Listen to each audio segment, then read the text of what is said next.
La for, hit for none. All the time. La for, hit for none. For Islam stand for peace. La for, hit for none. For Islam stand for peace. Assalamu alaikum. Many thanks for joining us on NTA and for Real Talk Africa, where we are shooting a series of interesting programs from Africa, from Ghana, and precisely here in Accra, the capital city. We are bringing you special programs, and this very evening we are talking about the devotion of Ahmadi missionaries and other devotees to the service of Ahmadiyyat in Ghana, and for that matter in Africa and throughout the world actually. And so to help us do the discussion today, to my very extreme right, we do have Dr. Mahmoud Bat. He's a very devoted Ahmadi doctor, and he's been with the Asokwe Hospital for many years. Doctor, thanks so very much for joining us for this special edition of Real Talk Africa. Next to Dr. Mahmoud Bat, we have Naib Amir 3 in the person of Al-Hajj Hafiz Jibril Saeed. Thank you very much for joining us for Real Talk Africa. And next to him, we have Naib Amir 1 in the person of Al-Hajj Mohammed Yusuf Yosin. Al-Hajj, you're welcome to Real Talk Africa. And next to him is Movi Mohammed bin Sali. He is Naib Amir 2. Thank you very much, and welcome to Real Talk Africa on MTA, my august audience today. Well, to start off with the discussion, let me start with Naib Amir 1, Movi Al-Hajj Yusuf Yosin. Well, I can imagine that when Ahmadiyyat was first introduced into Ghana, being a very new religion and our society being such that we are somehow conservative, how easy was it for our very early missionaries to accept Ahmadiyyat? Bismillahirrahmanirrahim.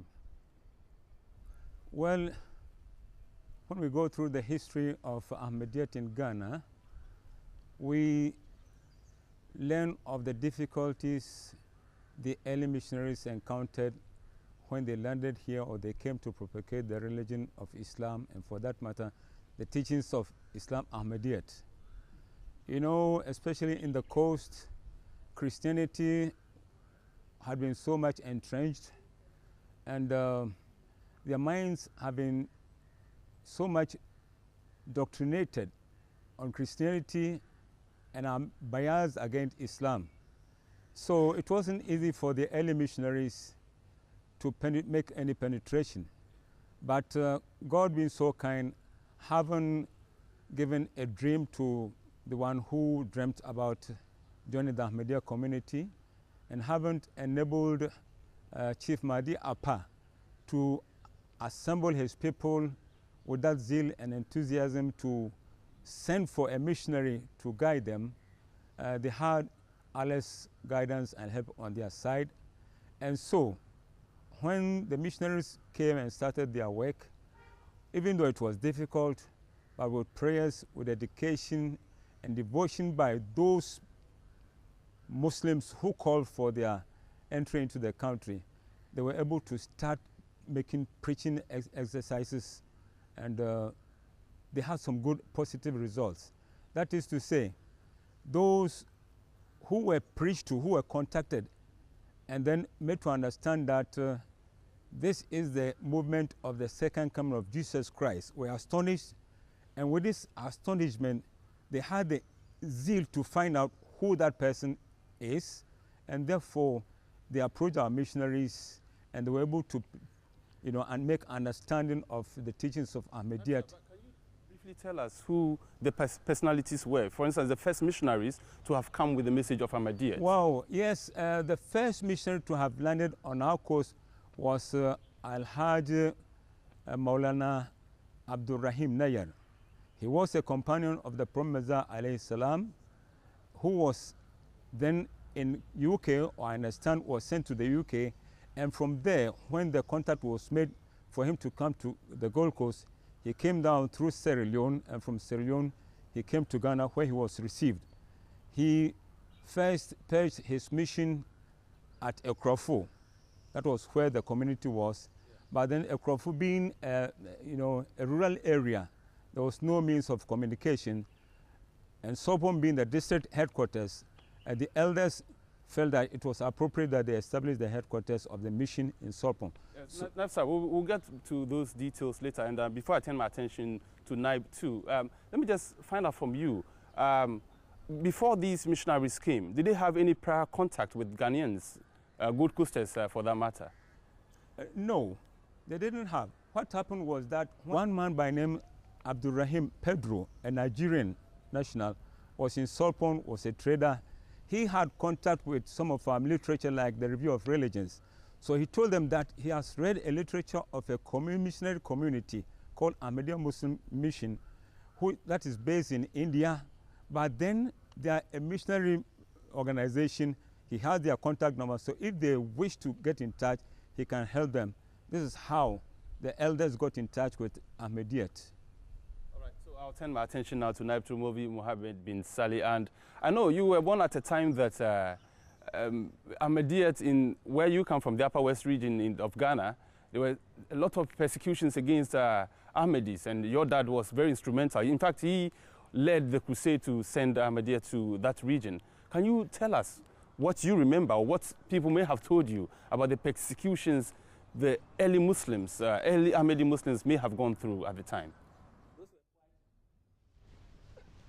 Turbulent days, but to start with, I want to place on record here that dedication of one's life to the service of Islam or to the service of religion for that matter is not a new phenomenon. It started right from the time of the Holy Prophet Muhammad sallallahu alaihi wasallam, where Muslims, with all the zeal, the enthusiasm, they sacrifice all what they have, their wealth, their own persons, the Holy Prophet ﷺ himself and his companions to serve Islam. It took a lot of dedication and commitment for one to leave his or her family and then migrate to an unknown world, from Arabia to a place like Abyssinia, the present-day Ethiopia. And it took a lot of dedication for one to be able to migrate from his Makkah to Medina, leaving everything behind. But then coming back to your main question about which I described as turbulent days, about the coming of Ahmadiyya to Ghana and its establishment in the Upper West region. Yes, it is true. It's quite a story, and that story is reminiscent of the experiences of the Holy Prophet Muhammad ﷺ and his companions during the early days. It's equally reminiscent of the experience of the promised Messiah and Mahdi ﷺ in the very early days and his own companions. It is also reminiscent of exactly what is going on right now in Pakistan, happening to Ahmadi Muslims in Pakistan right now. Having said this, what I would want to put on record is this, that by linking it to the Holy Prophet Muhammad ﷺ's time and that of Hazrat Masih Maud ﷺ and what is happening in Pakistan today, I mean to say that the type of atrocities, the nature of persecutions that Ahmadis had to go through in a place like Wa in the Upper West region was such that, apart from these three instances I have mentioned, the Holy Prophet ﷺ's time, Qadian, Promised Messiah ﷺ's time, and happening in Pakistan today, you can't find some of those happenings happening anywhere in any part of the world again, unlike except what happened in Wa. It may interest you to know that at a point, Ahmadis were boycotted. The whole town boycotted them. You would not go out of your home. Therefore, you could stay in and then starve to death. Now, it took courage and dedication for one committed Ahmadi Muslim called Salim Karfa. He slipped out of home, went to the farm to fetch some foodstuff, yams and some other foodstuff to bring home for the few Ahmadis in the same compound who were marooned to be able to eat. Now, the non-Ahmadi Muslims caught wind of his slipping out to the farm. They sent a delegation out there who got hold of him, beat him up to pulp, tied him up, carried him downtown, sent him to the chief imam of the Muslims, asking permission from the chief imam of the Muslims to virtually slaughter him in public. Now, the chief imam felt that this was over and above him. He rather advised them to send him to the paramount chief of the town. The paramount chief of the town also refused to have anything to do with it and rather advised them to go to see the British Colonial Administration District Commissioner. When they went to the district commissioner, it was he who freed him and made it known to everybody that he had the right to go out and look for food to eat, and nobody should interfere with whatever is happening. Now, having said it, let me chip in here. what dedication of life and the fruits of dedication of life can bring to people. Muslims have enjoyed all whatever glory and whatever it is that we have in the world because of the dedication of the Prophet and his companions, and because of the dedication of life and commitment of Hazrat Masih Maud and his companions. It is that same delegation, that same zeal, that same enthusiasm of which Ahmadi Muslims in Ghana embraced Ahmadiyyat, and out of it they took the light of Ahmadiyyat to the northern part of Ghana, and there was that kind of dedication portraying the true teachings of Islam. They were able to stabilize the otherwise extremist Muslim, non-Ahmadi Muslim extremist nature. And because of that infiltration, education was brought into the system. True meaning of Islam, true interpretation of Islam was sold out to the people, and gradually, even though they did not accept us at the beginning, they made enemies of us, but within them, they started copying what each and everything that they were taught through Ahmadiyyat. And the final result of it is that if you think of the northern part of Ghana, compare it to the northern part of Nigeria, they are about one and the same people. But it was because of the stabilization that Ahmadiyyat brought to the northern part of Ghana that the true teachings of Islam came to light. Otherwise, what we could have had in the northern part of Ghana could have been just like that of northern Nigeria, where we have Boko Harams and all sorts of people. The people of Ghana, for instance, therefore owe Ahmadiyyat a lot, because it was through Ahmadiyyat that the true teachings of Islam was brought to bear on the people of Ghana, and with the true teachings of Islam bearing on the people of Ghana, those extremist elements were suppressed, and until now it remains suppressed. All right, we'll come back to that point later, but I think this is the appropriate time to bring in Alhaj Movi Yusuf, Alhaj Hafiz Jibril Said here. Hafiz, I know you studied in Pakistan for a very long time, and your parents dedicated you to the service of Ahmadiyyat.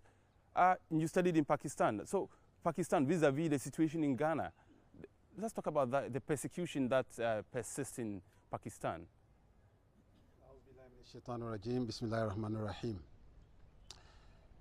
The story of persecution of Ahmadis in Pakistan is a long and sad one. We saw it at first hand. We didn't read from books. We were there when the whole thing started. Okay, it had been there for long, but at least the latest one, which started in 1973-74, we were there and we watched it. We saw it, and we agonized about what was happening in the country.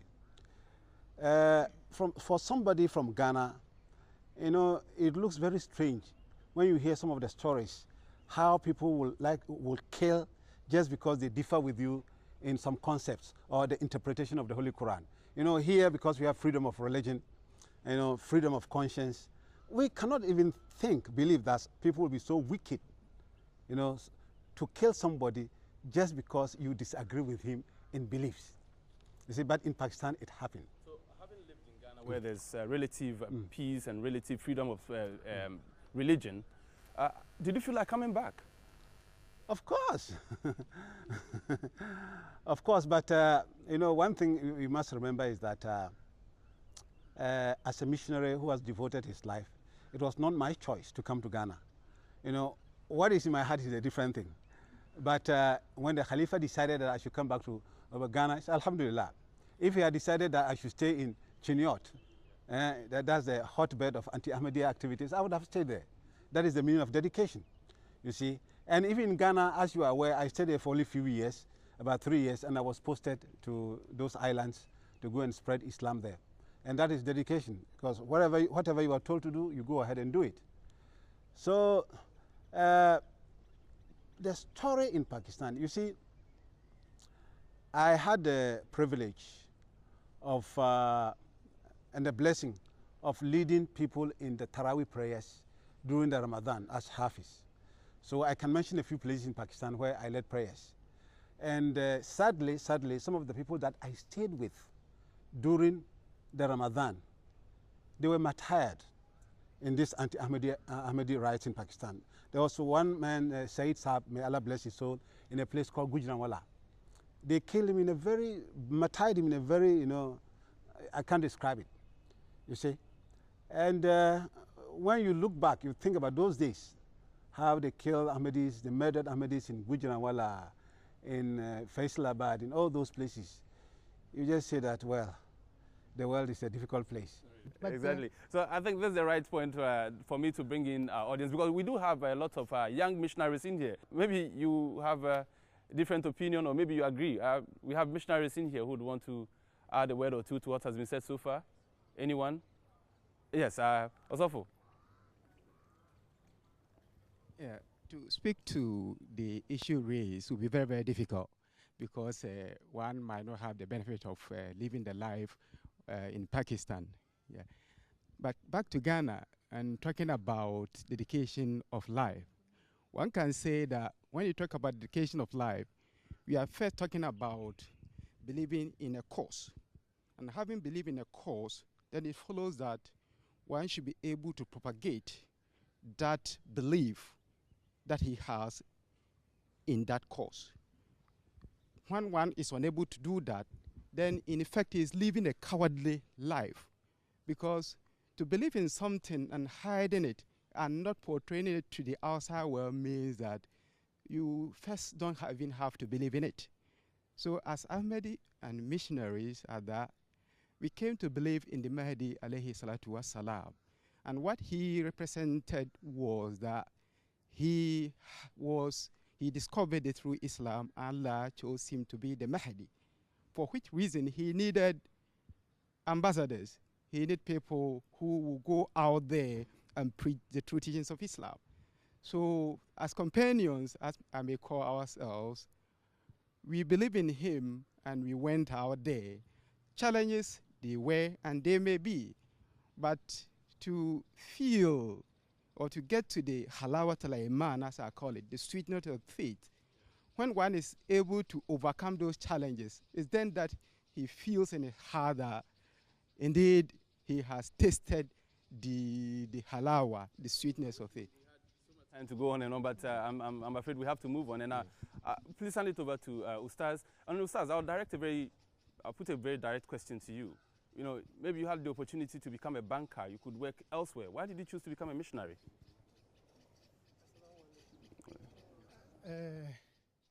Truly, I had that opportunity, glorious opportunity for that matter. I used to be a businessman where I had a lot of money, and the call dawned on me that I should forgo all those things and then serve Islam Ahmadiyya. At that time, I was trading from Togo to Ghana, and I was purchasing items and selling, and you will feel what that meant. I was accruing a lot of money, but the call came when I had finished Isha prayers and I was lying in the mosque, and then I heard the voice calling me. So I persistently thought it wasn't a nice call, so I just skipped over it. The next time after Fajr prayers, I was lying down, the same thing came on me. Until the third time, I realized I had to seek the missionary to voice out what is happening.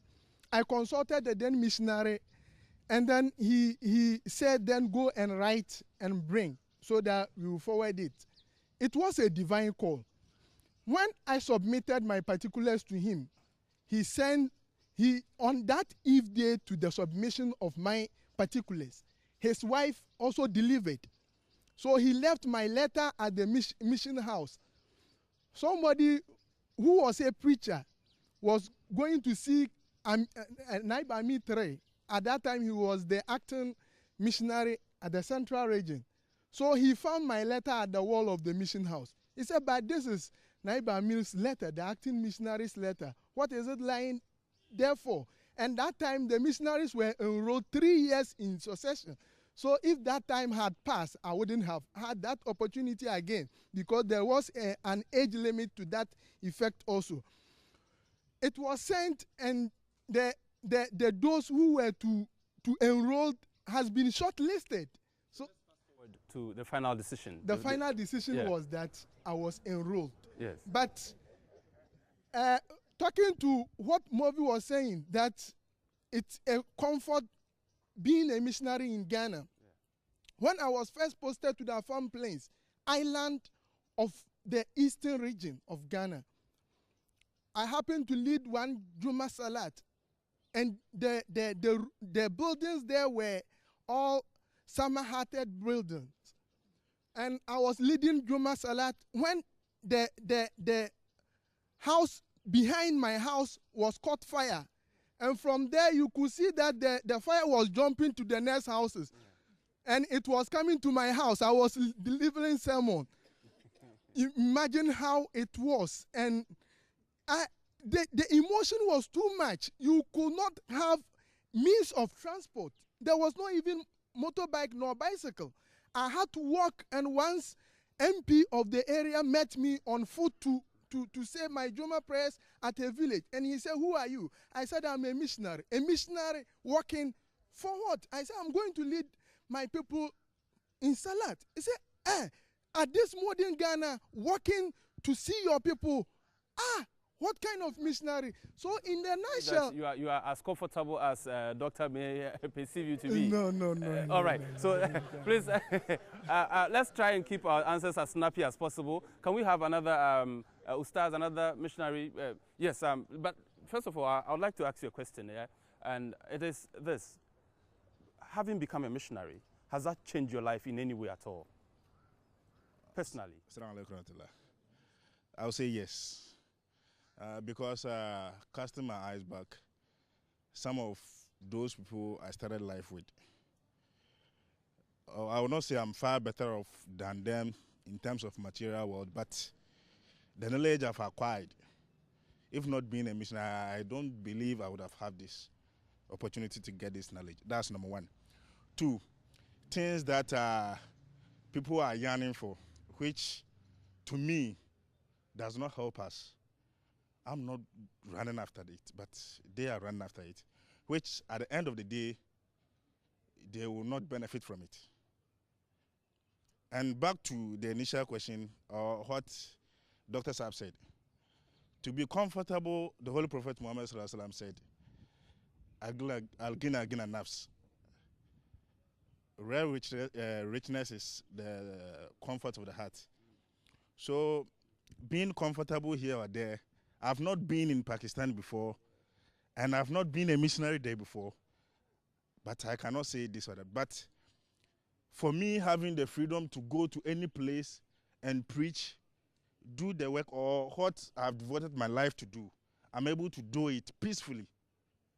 And some of my colleagues or my senior brothers there who are not having this opportunity, I would say, in that sense, I would say Alhamdulillah.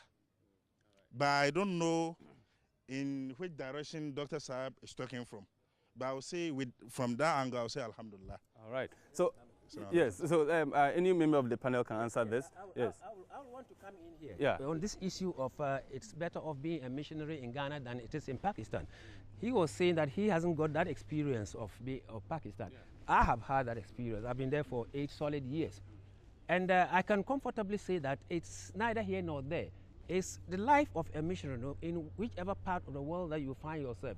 It's a matter of blow cold, blow hot. What do I mean by that? I was a missionary here in Ghana and first posted to the Upper West region. I was very, very comfortable there because I was the first Markazi missionary appointed to serve there. From where I felt I was very comfortable, I was transferred to Zimbabwe. Now, Zimbabwe had just become independent from colonial rule for just about some 2-3 years before I went there. And what happened was our missionary in Zambia, those who beat Ghana only recently, our missionary in Zambia, he got to know that there was a white millionaire farmer in Zimbabwe who could not accept the idea of being ruled by a black man. So when Zimbabwe became independent, he just picked his suitcase as well as his family. They just picked their suitcases and left their house, everything intact. And they advertised it for sale. Now our missionary informed Marcus that a house of this nature was being offered for sale. So Marcus sent money for that house to be bought immediately. And when that house was bought, there was a need to send a missionary there to establish the mission, and I was sent there. Now, compared to Wa, Zimbabwe was heaven. Imagine a missionary coming from Wa and going to stay in a house of a millionaire. And then after Zimbabwe, where was I? I was sent to Tamale. I'm talking of, hold on, I'm talking of being sent to a place where there was no water, where there was no electricity, where I was myself a carpenter constructing the mission house. I was a carpenter to construct my own beds, a mason to build my own mission houses, and so on and so forth, dilapidated. And water was so scarce that you dared not use water to bath and throw it away. Whatever you used for washing your utensils, for having your bath, for washing your clothes, you reserve that same water to put in the water closet to flush. You can imagine what the contrast is. And from there, I came to Tema. Yeah, point well made. So it's been established that Ahmadi missionaries throughout the world, everywhere they find themselves, no matter where it is, have to go through some kind of problems or the other. At times too, you enjoy it. Thank you. Point well established. Well, the discussion is getting more interesting, but we have to take a break here. When we come back, we'll return to the audience and take more of your questions. We'll take a short break. You're still watching MTA, and we are live at this Real Talk Africa right here in Accra, Ghana. Stay with us. We'll be right back.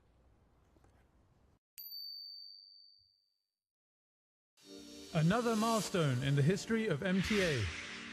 Another sign fulfilling the prophecy revealed to the promised Messiah alayhi salam. I shall cause thy message to reach the corners of the earth.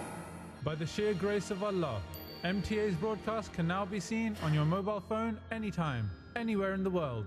Watch MTA International wherever you are with our new mobile streaming service. Simply visit www.mta.tv on your iPad, iPhone, BlackBerry or Android device and choose the stream of your choice.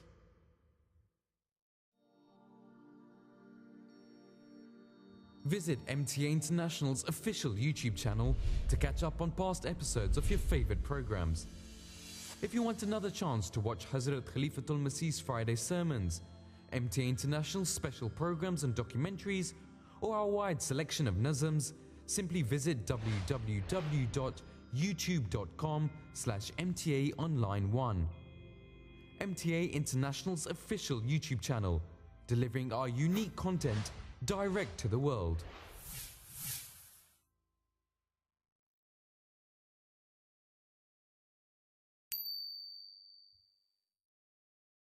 Assalamu alaikum, welcome back and many thanks for staying with us on MTA. You're still watching Real Talk on MTA. Now, before we went for the break, we were taking questions from our audience in the studio. Now, we'll go back to you for the questions, but please make your questions as snappy as possible so that we can do all the things we have to do within time. We have just a little under 15 minutes more to go. So next person to ask a question, and make it as brief as possible, please. Assalamu alaikum warahmatullah. I think I have learned from here, from Dr. Sahib, that you don't necessarily have to go through Jamia before you can dedicate your life. And that you can dedicate your life from whatever profession you have sprung from. I want to know if that is also so in Ghana, and from which point do you start from? Well, yes, it is so in Ghana, and if I'm not mistaken, in one program you overheard Dr. Muhammad bin Ibrahim, who mentioned it clearly here that he has served as a medical doctor under the Nusrat Jahan scheme. And indeed, he was a medical officer in charge of one of our hospitals under the Nusrat Jahan scheme here in Ghana. And later, when the Ghana Medical Service, or Minister of Health, whatever you may call it, needed his service very urgently, they had to virtually request the Amir, a missionary in charge, to release him so that he could serve. And since it was service to the nation, it was national service, Amir, a missionary in charge, accepted their request and then released him. That's why he did not continue as a medical doctor within the Nusrat Jahan scheme. But then he is now serving in various ways as, serving the Nusrat Jahan medical system in various ways. Each and every one of us can dedicate his life in his own various ways.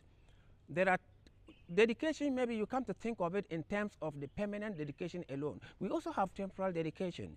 For instance, sitting down here, you have dedicated the hours you have dedicated today for the service of Islam. That is why you are here.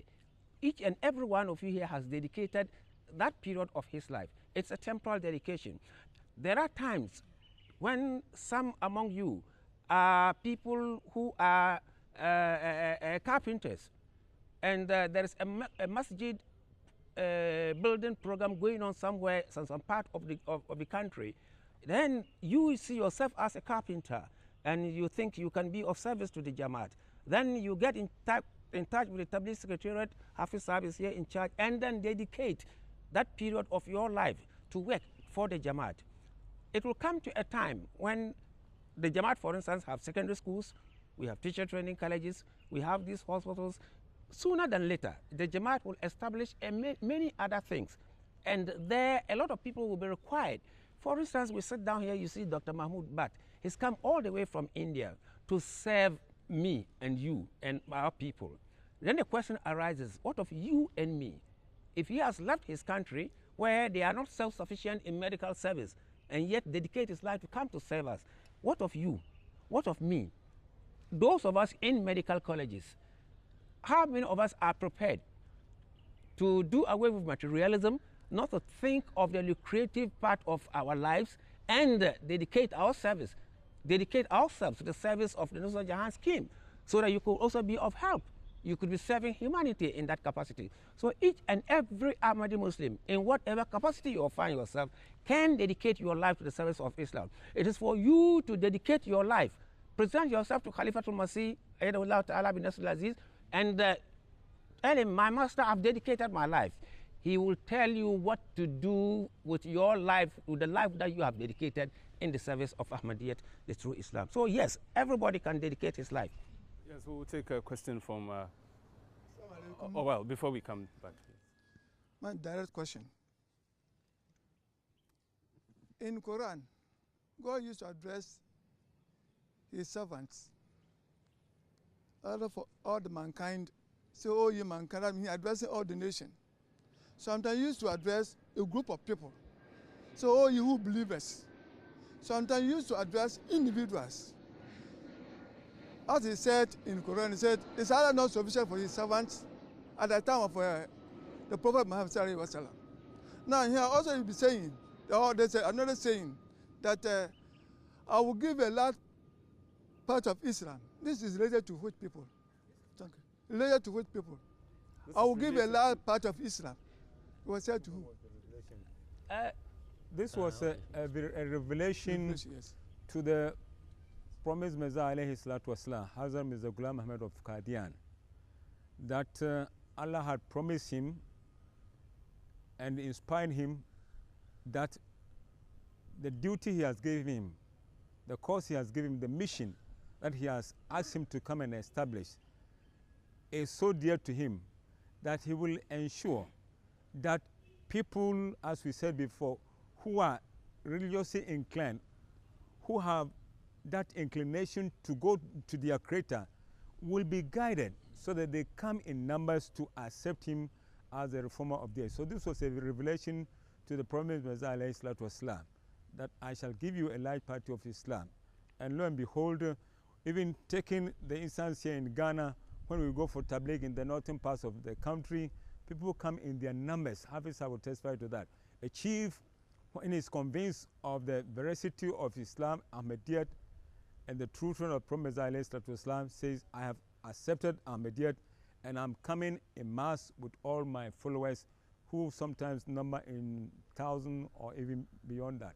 So it has been fulfilled, literally, here in Ghana. So at this juncture, we'll take one more question, then we'll return to the panel for to get up and close and personal with them. Then we can return again for some more questions before we round up. Yes, please. Mine is not a question, but it's a short history of Accra here, where we are here. Please make it very snappy. Very, very short. I am 48 years in Accra now. I came here in 1964. In 1964, here, it was all forest. This is the only building we have here. When you come here, you don't go beyond this building because it's just thick forest. Marshy. waterlogged. When you come here, you see blocks. You have to go back here. And those days, there were only one bus, municipal transport, the 6A. When you are coming for Accra, it's only that bus you can take to Accra here, this mission house here. When you miss that, forget it. You get off at Labadi Road and then you walk down here. And then now look, 48 years later, you see all these things.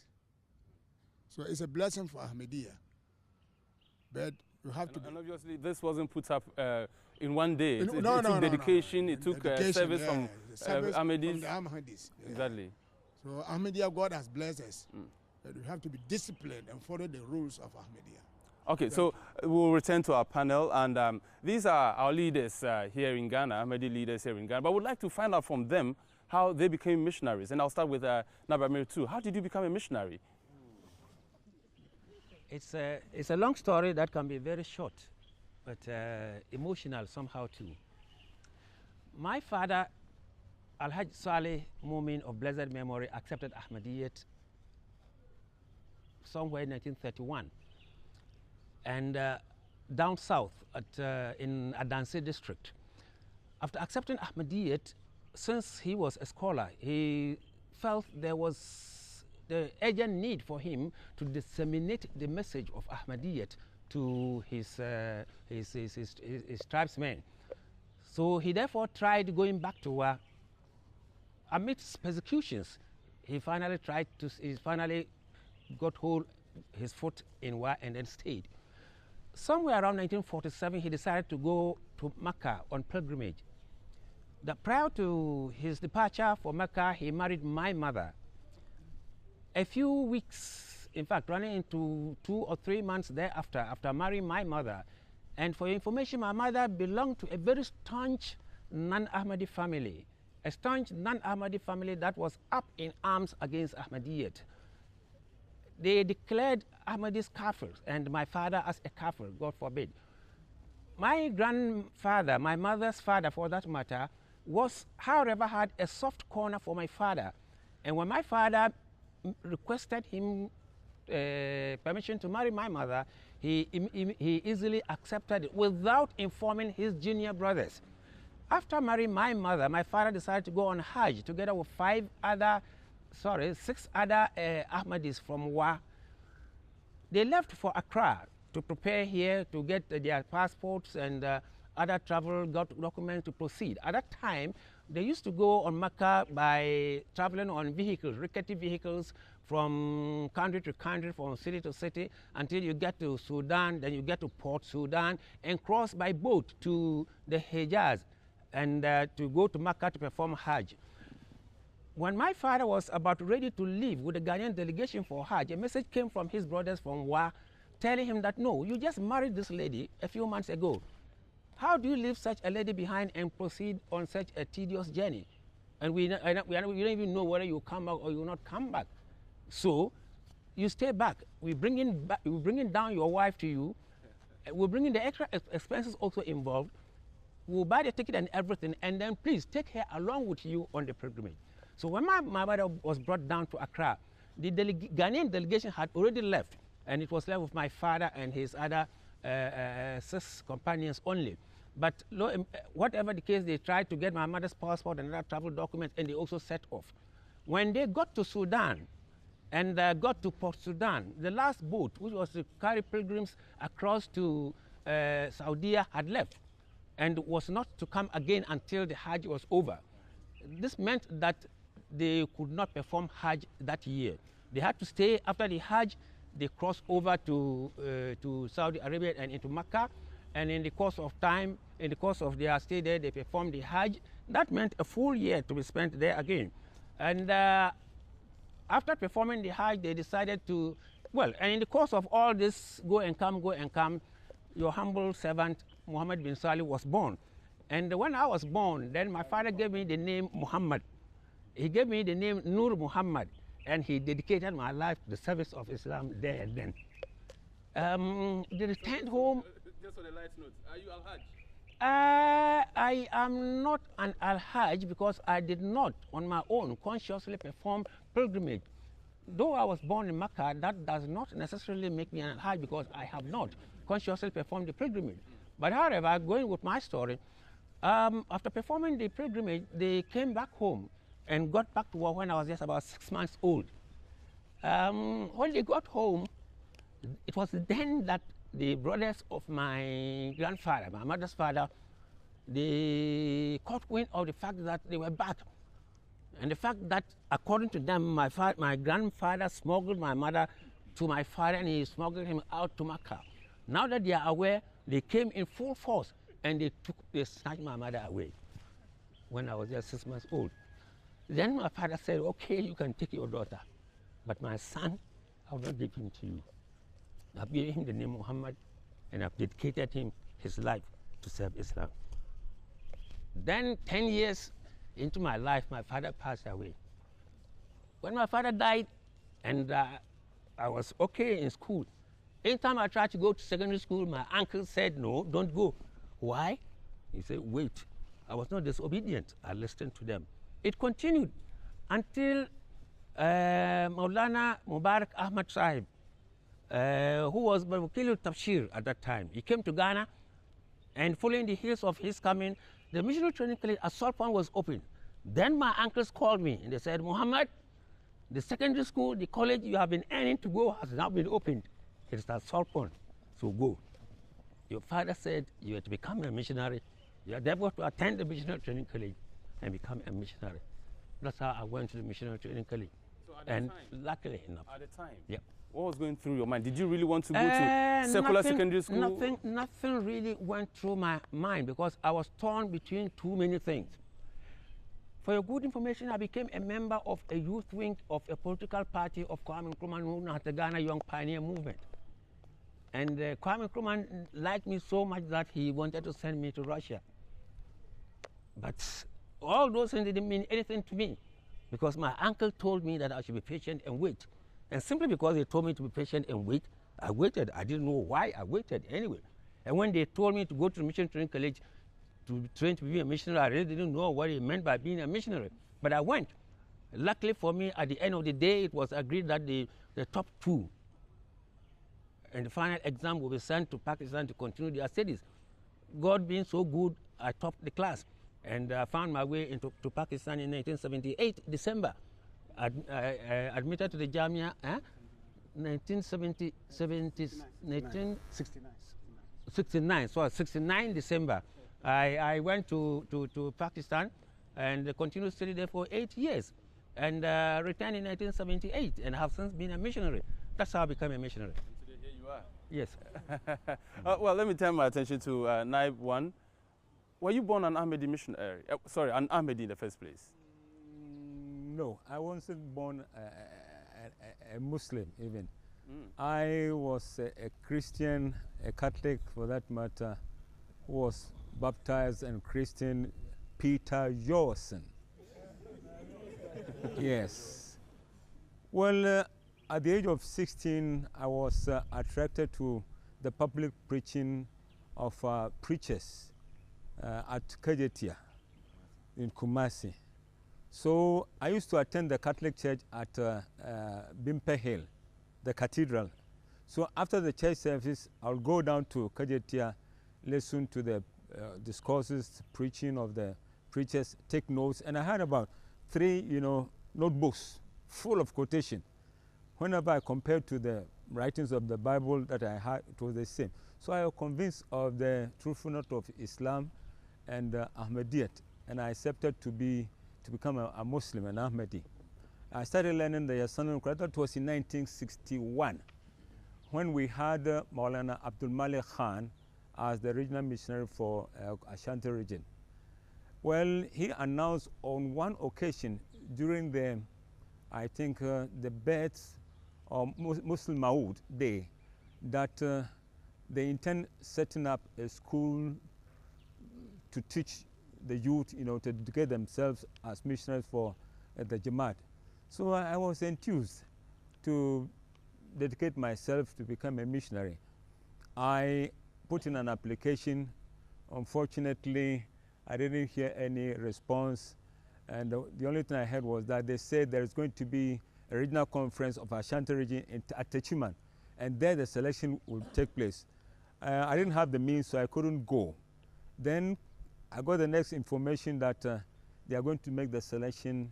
Those who were selected at the conference, they are to report at the Mission House, Kumasi, for the necessary procedures. I went and I approached the missionary. I said that I have also written an application. Unfortunately, I didn't get any acknowledgement. I didn't hear of the conference at Techiman. So what do I do? He said, okay, you stand one side. So he put me one side. Those who were enrolled or enlisted at Techiman were given, some books and exercise books for the start of the school. When he had finished them, he said, okay, you also come. You also take your set. And so I was joined to the class of missionaries. We were taught for about 2 years, appointed circuit missionary for Abra circuit. I was there when the missionary was about to go. I mean, Maulana Abdul Malik. I was, if I should say, I was a good boy in his books. Even while we were studying, I was his house boy, and I served well. So that might have impressed him. And luckily also, as my brother said, there was a rule that the first 4 will be sponsored to go to Pakistan for further studies. Luckily, I was among the first 4. So myself and Maulana Abdul Wahid Dawood, sorry, were chosen to go to Pakistan with the missionary whose tenure of office was over and was leaving. So went with him in 64. We were enrolled in Jama'at in 65. We studied for 7, 8 years, and we came back in 1972 to start our full missionary work in the central region. So this is how I became a missionary. My turn. Yes, it's your turn now. Because having to memorize the whole of the Holy Quran, surely that must have taken some dedication and determination. How did you do that? Yes, my story is not very long one. You see, my father was a dedicated person. He was a devotee. In fact, he was the first Ghanaian missionary to serve outside Ghana. And my father was the first Ahmadi Muslim missionary to Gambia. Maulana Sharif Sahib came to take over from my father in Gambia. So devotee is in our genes, is in our, you see. Then when my father came back, after some time, he was also sent to Liberia, also as a missionary. I didn't see any of those days anyway, because I was too young to, I didn't see, I just heard the stories. So I think the Ghana Jama'at decided that they should have a Hafiz in Ghana. So they took the decision in Solpon to look for a boy who is not too troublesome to send to Pakistan to go and become a Hafiz. So they went through Ahmadiyya school. At that time I was a student in Form 3 in Solpon. And one day I was called by my father. I was in my village. Incidentally, my grandfather was among the first to accept Ahmadiyyat in Ghana. He was a chief of Equity. And my father was the eldest son. So my father and my grandfather, they accepted Ahmadiyya at the same time. So my father was also a scholar. He knew Arabic very well, and he taught many of our senior missionaries, including you, of course. Yes. Yes. So when my father called me that I should come to Solpon, I was afraid. I said, have I misbehaved? Why this type of someone is a bit disturbing. When I went, my father told me that Amir Ayu Kalim and the Ghana Mission have decided that they want to send you to Pakistan to become Hafiz, first one in Ghana. So, Fanzul Maza Tara, what do you say? I said nothing because I didn't know what to say. I just didn't say nothing. That time I had passed my secondary school, Form 3, to go to Axim Secondary School. And schoolboys, secondary school, that's where all your mind and attention is. So I didn't know what to do. Pakistan, far away place, I don't know what I'm going to meet there. My secondary school is just here. I will be a secondary school boy. Honestly, my heart was not there because I didn't know what Hafiz meant. See? Then my father said, I think if you go to Pakistan, it's good for you, it's good for family, it's good for Ghana. I said, yes, sir, I accept. I abandoned my secondary school. Now, after that, myself, Movi Saab, and Movi Ibrahim Yakub, the one who is in Trinidad, we went for medical tests. When we came back, I had failed the medical test. Yes, I was too light, too small, and the weather there was too harsh. The doctor was an Indian doctor, Dr. Ramadan, and he knew the harsh condition there, you know, terrible cold and terrible heat. So he thought I wouldn't survive, you see. So my going to Pakistan was cancelled. So they were processing for Mawvi Saab and then Mawvi Ibrahim Yaqub. Then my father went to Ekweti, my hometown, and then he came back to Sopon where he was teaching. And then he came and to tell the Amir Ayu Kalim that my son will go to Pakistan. Amir Ayu Kalim said, what are you saying? They have failed him. He said, yes, Allah has told me that he will go. My father was saying tahajjud. Then he according to me, received a very clear voice, sweet voice, Inna lil muttaqina mafazan. Surely there is success for the righteous. So that was the message to my father. Apparently my father was praying about my going to Pakistan. So he received this message. So when he received this message, he came to Sopon and told Amir that my son will go to Pakistan. You see? So it's funny, you know, it's to cut the whole story short. My father went and bought, you know, this blue brand margarine, one big one. And then, you know, he said that every morning I should eat it to get some weight. Within 2-3 weeks, after 1 month, they said I should go for test again. I went and they said there's nothing wrong with this boy. Nothing wrong with him. He can go. It was amazing. You know, that's the working of Allah. Allah had assured my father that his going would be possible, you know. So finally, when they started the process, after they passed my medical distance, I even got my passport earlier than them, my senior brothers. I got my passport earlier. So, don't tell my story. So around 13 years, 14 years, you know, we went together. And actually the weather was very, very harsh. It is there that my father wrote me and to explain everything to me, that your going to Pakistan was ordained by Allah. You know, so be careful. Whatever difficulty you meet there, you must overcome it and finish your course. You know, my first 2 years was spent really not doing much memorization. You know, we used to go on holidays. When I come back, I might have forgotten what I memorized on this. It was rather in my third year that I started seriously. Then I did it very fast. My first 2 years was just actually wasted. After that, I came to Ghana for almost 8 months, 9 months. And Ghanaians got fed up with me. They were saying that, are you not going back? Go and finish your missionary course. And so by that time, I was independent enough to take my decision that I want to be a missionary or not. When I was going, I was just too young. And I didn't go to be a missionary. I went to be a Hafiz. So later on, to become a missionary was my decision. You see, that was my decision.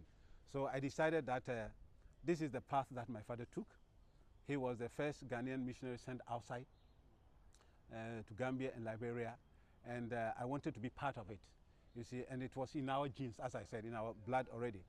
So I went back to Pakistan. Alhamdulillah, I did the course. And the rest of the story is that I'm here. I'm a missionary. Right, Doctor, so let's look at it this way. You have dedicated most of your life to the service of mankind, and you've been serving Ahmadiyya for a very long time. And having listened to the stories of our leaders here in Ghana and having young missionaries here, what advice would you give them? Because I'm sure we have had one or two who have given up along the way. See, I don't think I'm in a position to give them any advice, but what I can tell from my experience is that dedicating life is really a hard decision, because there is a guarantee that Allah stands behind you. But you can't command Allah that you stand today behind me. He is always behind you, but he puts the person into trial also. You see, he also checks whether you are sincere in your dedication or not. And the more you dedicate sincerely, and the more you have conviction about Allah, definitely one day the result will come. You may have hardships in the beginning, but since I have seen my family also, my parents, they were dedicated. I have dedicated myself also. We also had hardships also, but at the end of the day, the solace, the peace within your heart tells you that yes, the God is with you. So don't get disheartened. And then the goal should be the pleasure of Allah, not the material world. Material worlds do come as blessings, but you can't measure them. It's Allah who decides how much you should be given. Maybe He gives you small, maybe He gives you full, but the pleasure of God should be the basic goal to achieve, and that's the only thing I can say.